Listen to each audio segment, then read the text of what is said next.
Veterans Helping Veterans USA. Call 352-433-2320. We help veterans and their families with limited financial assistance, counseling, employment referrals, and a food and clothing bank. You can help in making a huge difference in the veterans' lives we serve by donating food, clothing, household items, or direct financial assistance. All donations are tax deductible.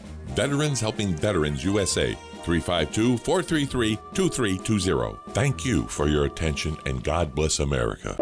Each morning, we wake up thankful to live in a free nation with liberty and justice for all. But sometimes those liberties can be put in jeopardy, and you may have questions about what to do or who to call. Let Doc Blanchard of Blanchard, Miriam, Adele, and Kirkland help you find the answers. Attorneys at law since 1974 and located in downtown Ocala. If you have legal issues, don't go it alone. Call 352-732-7218. Blanchard, Miriam, Adele, and Kirkland, helping protect your liberties every day. Now you've done it. Have you lost your mind? He's back. And you're listening again. A legend in his own mind. Don't believe me? Just ask him. Here's Tom Schmitz live on WOCA. The Source. Welcome back to Ocala Talks on a Monday. I'm in studio with you today. Galen Unall from Life South on the phone with us, brought to you by the good folks at Palm Garden Health and Rehabilitation Center. They're located at 2700 Southwest 34th Street.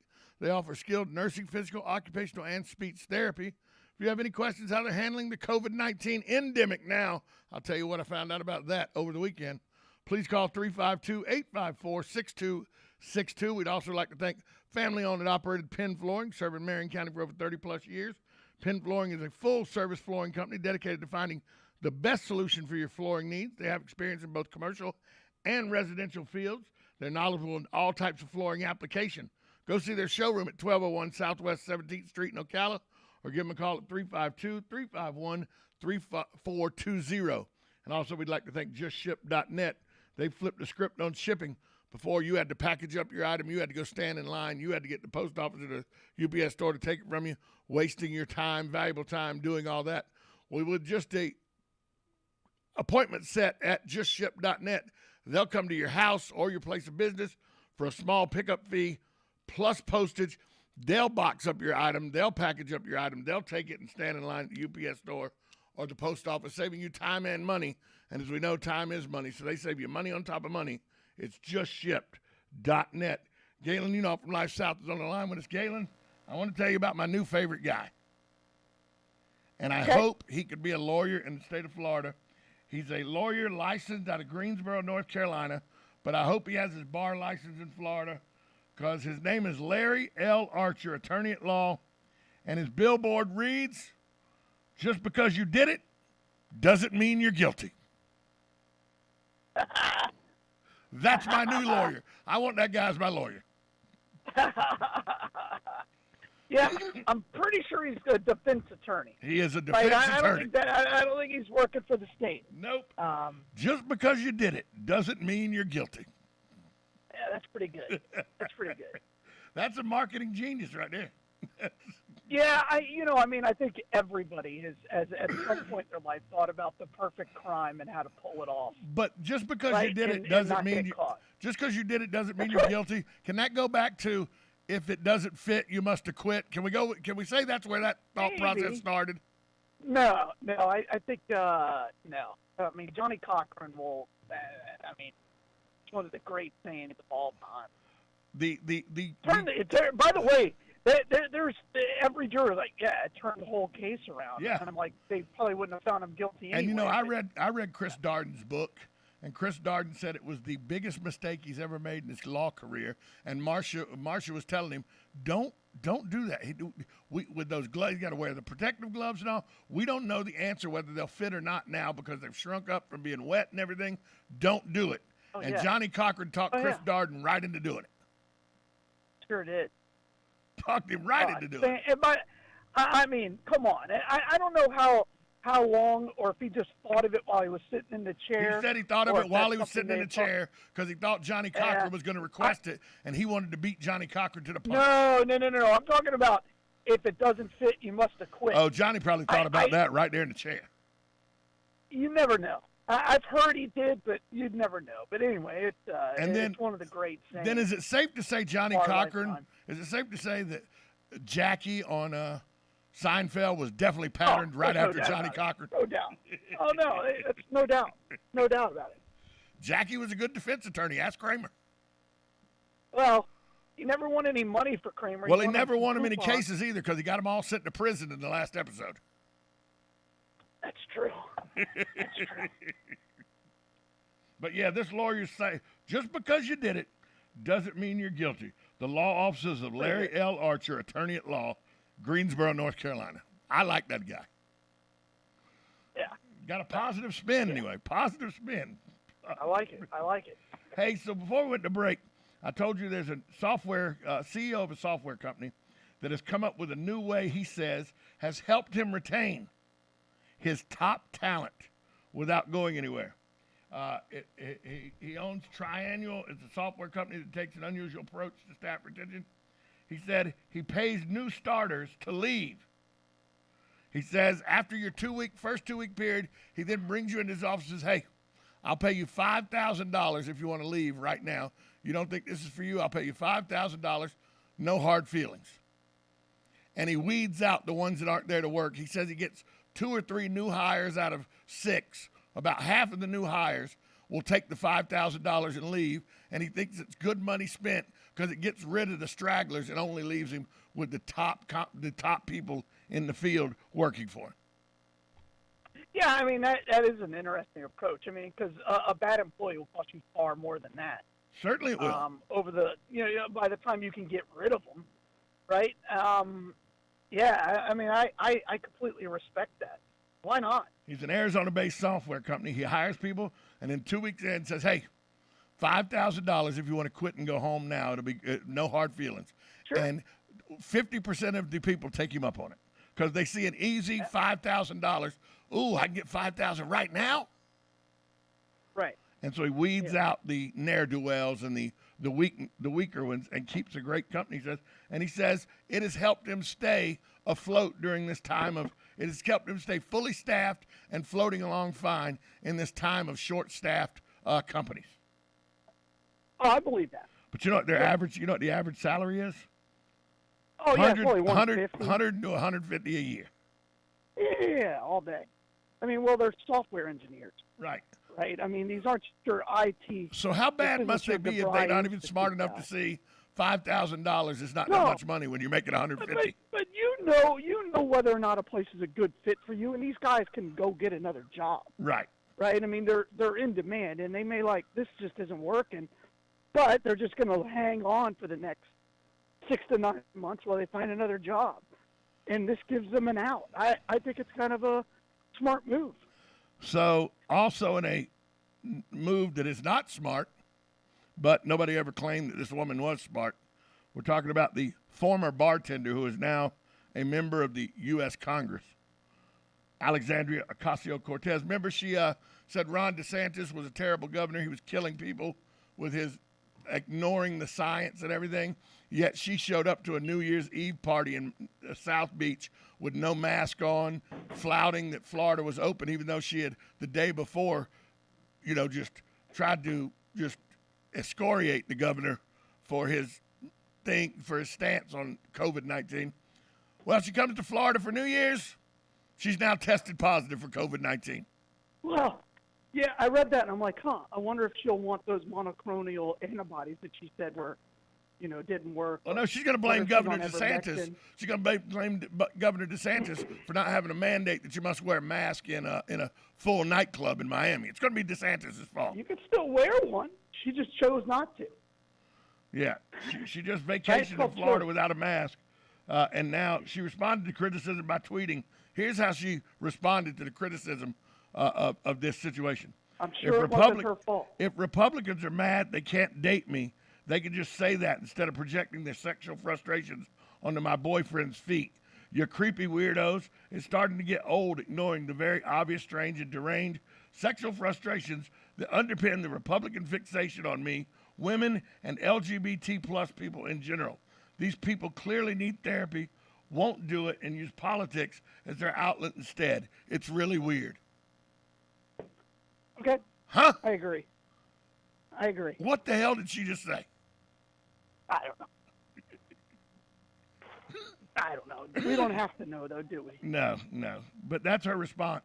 I have COVID, and it's the Republicans because they're mad at me because they can't project their sexual frustrations onto me.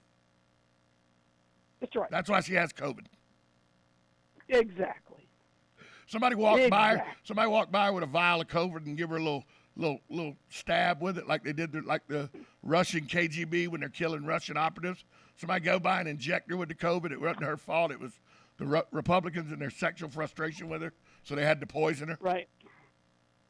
Sure. I mean, and here are people. This is one of the people that the Democrats point to as leadership. No, they don't. She points to herself as leadership. And nobody stops her. Big difference. Nancy Pelosi's drunk ass don't stop her. That's not true. I mean, there's all kinds of pushback for her. Well, Pelosi needs to push back the vodka bottle. Well, I mean, that's a different issue entirely, isn't it? But no, they push back. So, Galen, tonight is the last football game of the season for the college football world. The University of Alabama, ranked number 1 in the country, takes on the number 3 ranked Georgia Bulldogs in a replay of the SEC championship game where Alabama thoroughly embarrassed the Georgia Bulldogs. My first problem with this game is it starts so late that the East Coast, if you have a job, you're either going to go in on 3 hours of sleep or you're going to shut it off at halftime, one or the other. Every game in college football comes down to a Saturday. Saturday's college football day. Sunday is the NFL. I know it's changed a little bit over the last 20 years, but college is still Saturday. NFL is still Sunday. Why is this game played on Monday night instead of on Saturday night in prime time? Saturday night in prime time, Monday night in prime time. Saturday night, we're getting more faces, more people, more audience. Well, you're completely wrong. It's not even. People don't have to go to work Sunday morning. They would watch the game Saturday night. Boy, man. Look, so you're saying, okay, because it's on Monday night, you're a college football fan, you're just not going to watch the game? I'm watching it, but like my wife, who's a big Alabama fan, she's in bed at halftime. Most people that aren't. Is the TV on in your house? In my living room, she's in the bedroom. Well, okay, it doesn't matter. Then most of the people, but the TV would be on Saturday night, and more people would watch. No, I mean, I can't believe we're arguing. The ratings for a Monday night game versus a Saturday night game it's like double for a Monday game. Incorrect. I looked it up. You're nuts. I looked it up. It's 7% from when they played the national championship game on a Saturday night in the BCS. Higher? On a BCS towards the national championship game, it's 7.4% higher on Monday night than it was Saturday night. I looked it up.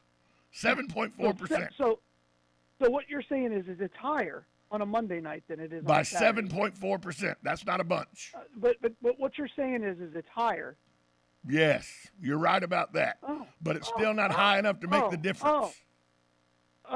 It should be played on Saturday nights. Okay. But regardless of that, there you go. Regardless of that, it's played tonight. It starts, I think, at 10:07 Eastern. I think that's what the kickoff is. Actually, the kickoff's like, 8:20, I think? No, I think it'll end up. Well, it says 8:20. It says 8:20, but it'll probably go later than that. Then I have the 30-minute halftime, so the game won't get over till 12:30, 1 o'clock. Alabama, Georgia, in Indianapolis. A game that only... First of all, it'll be over before that because Alabama's going to blow them out. A game that only the Southeast really worries about. The rest of the country's so sick of this game that they're probably not going to watch, so it won't be a big boon on TV this year. And you're taking two teams from the Deep South all the way up north to play a football game that we've already seen played 3 weeks ago, and Alabama blew them out. We've lost Galen. Okay. Oh, there he is. No, I'm here. I don't. There I mean, You think this is just? You think that this is a formality? Alabama wins the game going away. Absolutely. Yeah, I just think they have too many weapons. Didn't you think that about Michigan against Georgia? You can't be right all the time. You're right. You're very seldom are you right. Yeah. Well, I can The tell only you Monday thing you night do, has higher ratings. the only thing you Saturday. do right is call this show on a regular basis. That's pretty much it. Oh, there you go. And because if I don't, you text me 7 times. 8. No, I just think Alabama's got more weapons. I think Alabama, coaching matters in these big games, and I think Saban's a better coach. I think you're giving. He Nick trained Saban Kirby 2 Smart weeks though. to get Calm ready. down. And he only gave him 1 week to get ready. 10 days, 8 days, Settle 9 down, days. grasshopper. He is still not the master. He was trained by Nick Saban. and- He's got the same kind of All right, training. let me ask you this. Let me ask you this, and this is important. Can Georgia come from behind and win this football No. game? No. And that's what hurt them in the SEC championship Yes. game, right? They got down early and it was over. I do expect Georgia to play better, but I think Alabama wins by 14. Do you 17, think somewhere in there? you think Vegas is pretty good at what they do? Oh yeah, they're saying this is -3. You think they're pretty good at what they do? You know, Yeah, I think they're their very sports good. books operate pretty well. Sports books operate pretty Yeah. well. They're saying it's a 3-point spread. Well, now it's down to 2.5. Yeah. Alabama, Georgia, the over/under is 52.5. The money line, the Crimson Tide's plus 115. The Bulldogs are minus 135. So you bet $100 on Alabama, they win, you make 115. You bet 135 on Georgia for them to win to make 100. Right.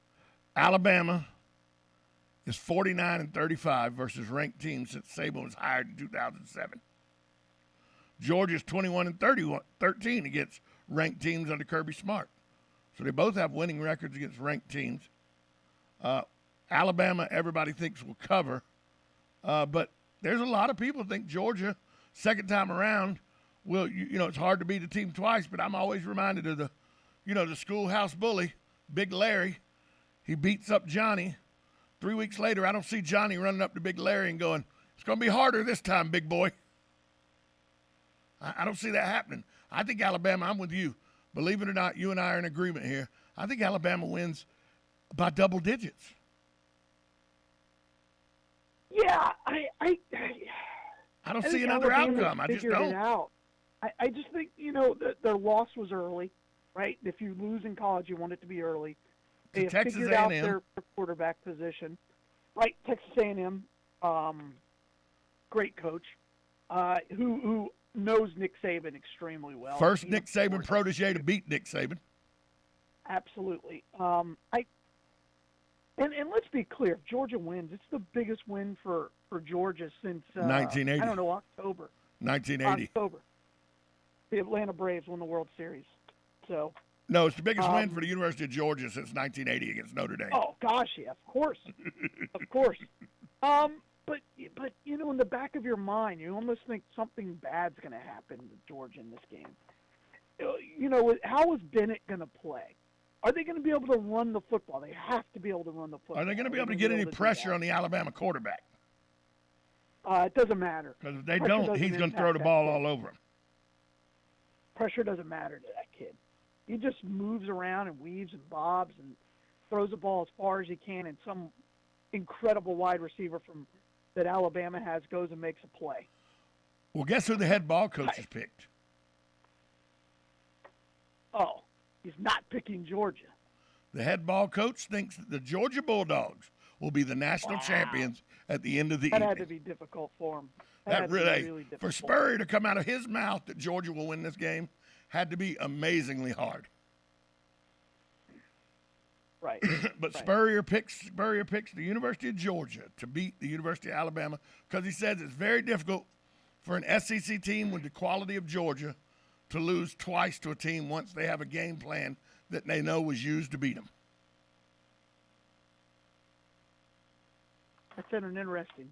I need to say that again. He thinks that it's very hard for a team from the SEC to lose twice in a row when they already have film of the game plan that was used to beat them. That's not true at all. Well, according to Spurrier, it is. Yeah, I mean, he would know more than I would, right? I mean, I don't know. I I understand his point. Both teams are very talented, right? Yeah. But the one place where I that's see interesting. the one place that they are very talented in equal areas, except one. Two places. One at the quarterback position. You got a kid who was nowhere near the Heisman Trophy and a kid who won the Heisman Trophy. And two, you have the best football coach in the history of college football going against one of his proteges. You're going with the best every time. Yeah. Oh, man. I understand the viewpoint, right? It's harder to beat a team the second time and all that. Yeah. But let's be clear. Alabama went into that game, and most people were like, oh, man, Alabama may get boat raced. Everybody Right? thought There's no Georgia way was going to. Alabama Yeah, can everybody score. thought Georgia was going to boat race them, Yeah. and the opposite happened. Yeah, absolutely. I don't know. Again, I put it into my little computer in my brain, and I have Alabama winning. Now, that said, would it be exciting if Georgia won? Absolutely. And now that's taking into account that we don't know of what injuries may occur in game and stuff like that. But on paper, it looks to me like Alabama should win this football game. Correct. You know, I don't see, and you know, David Pollock, he's a Georgia guy. He picked Georgia. Booger McFarland Well, of picked course he Alabama. You know, they did that, and they're supposed to. But I just don't understand how anybody that's not affiliated with the university that's in the game can see a way Georgia wins this football game without Alabama just completely becoming a dumpster fire in the next less than 12 hours. Man, COVID could have hit the whole team. By the way, I'll bet. How lucky is college football? And yeah, I guarantee you, nobody got tested today. Nobody got tested today. No. You may have been swabbed, but nobody actually had a test in the last 10 days. 100%. There's just. Do you imagine the trainer's like, Bennett's out for the game? That kid would be crucified. That poor human being would be dead. Yeah, because he contracted COVID. Although he has no symptoms or anything, we still have to hold him out because he tested positive. You know, a friend of mine who's a Georgia fan, who's also a travel nurse. Georgia show up. That's the big one. That's a big question. I have a friend who's a travel nurse and also a Georgia fan, and we were talking about Georgia and the COVID test and everything. He goes, you know, here's how smart it is to test for COVID. It's about as smart as one of the players from Georgia going in and going, hey, coach, I don't have a broke leg. I don't even have any symptoms of a broke leg. But can we X-ray it and get an MRI on it just in case? Sure. And I thought, safety first. That's actually a pretty good analogy on these COVID tests. I don't have any symptoms. Yeah, safety first. I'm not even showing any signs, but can you give me a test so if I come back positive, I can scare my whole family and my whole close-knit friends group and everything for no reason whatsoever? I love it. But I'd never thought of that analogy before. Hey, coach, I don't have a broke leg. I don't even have the symptoms. But can we get an MRI, a CAT scan, and an X-ray to see if it's broke? Yeah, well, That's what we've been doing for 2 years, and it's what we've been doing for 2 years. Absolutely. Again, can the defensive front play? like they did against Well, we Michigan. know the defensive That's front. probably the biggest factor in the game. We know the best defensive lineman on their team can play, but he can only play two plays at a time. Then he's got to go get oxygen for 3 plays. That's fair. Kind of weird, man. It's kind of weird. Yeah, I mean, how's he the best defensive player on your team, and he's only in there for half the plays? That's what I don't understand. That's a fair point, man. Fair point. Everybody says, "Oh, he's 370 pounds and he runs a 4.5." Yeah, but after 2 times running that 4.5, he's on the sideline getting oxygen and IVs and everything for 3 plays, so he can go back out there again. Sure. In that Alabama game, when he was out there and Alabama was running quick and wasn't letting substitutions happen, they were snapping the ball and he was standing up and having a conversation with the tackle. He wasn't even going across the line. Yeah, they're going to do that again, by the way. Of course they are. That until you can stop it, I'm going to use the exact same game plan that I beat the brakes off you in the SEC championship game with. Absolutely, exactly. Why would I change the game plan? Everybody goes, well, Nick Saban's had 10 days. He didn't need 10 days. He already has the blueprint how to beat him. He did it in the SEC championship game easily. By the way, in a game that was a home game for the University of Georgia. Yep. That's exactly right. He did it in a hostile environment. Alabama wins this game. Bottom line. I see no other outcome except Alabama winning this football game. Bottom. But I mean, I guess we could be proven wrong tomorrow, and if we are, we'll have to say it.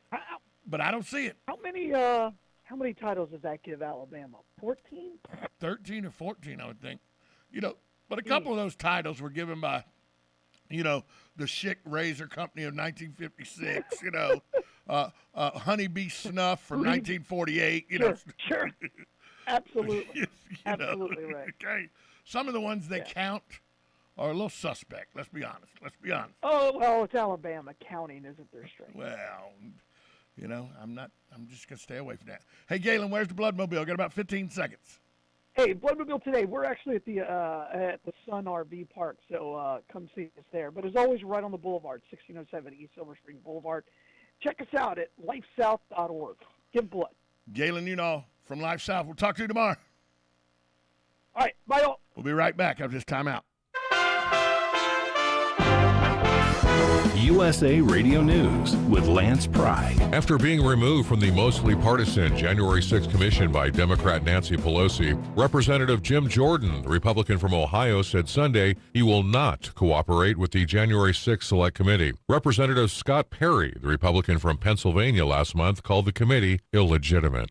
Actor and comedian Bob Saget died Sunday. He was 65 years old. It's being reported Saget passed away in his hotel room at the Ritz-Carlton in Orlando, Florida. Hotel security found Saget in his room. Cause of death is still yet to be determined. At least 19 people were killed, including 9 children, when the city's deadliest fire in more than 30 years burned through a Bronx, New York apartment high-rise Sunday morning. The 5